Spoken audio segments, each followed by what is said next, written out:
Sir, naglabas po ng pahayag ang presidente ng PCCI, kasamahan niyo po. Sinasabi niya na kung meron mang gagawin for the impeachment ni VP Sara, gawin na ito ng mas mabilis so we can all go back to our normal lives. Doon po sa pahayag niya na yon, ang PCCI, ano exactly ang gusto niyo mangyari? Kung may impeachment, simula na yan? O kung wala, tama na? Paano po?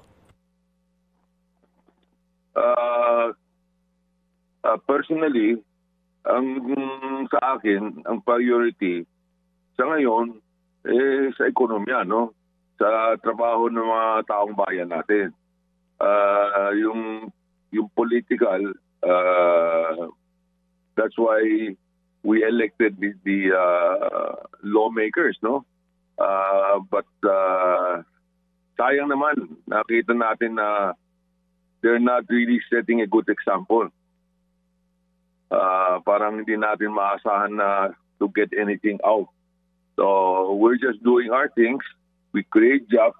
We pay the workers. We pay taxes. We just hope that that will be the focus of our legislator to help the businessmen. No, itong mga bagay nito is not good for us. Lalo na like me, I travel quite often to promote the country for foreign direct investment. Recently, katatapos din yung ASEAN meeting natin. The one in Cebu, of course, the president did a fantastic job talking to all the ASEAN leaders. Yung mga key issue na mag-cooperate ang ASEAN tungkol sa fuel, mag-cooperate din tungkol sa pagkain, sa fertilizers. I think those are all good. But there's more issues with us than other countries. Sa tingin ko, mga ibang bansa, mas handa sila kaysa atin.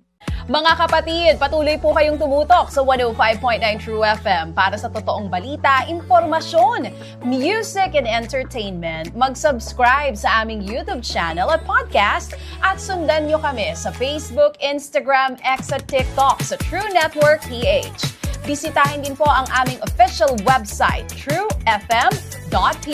At panoorin din kami sa True TV Signal, Channel 19. Kami po ang 105.9 True FM.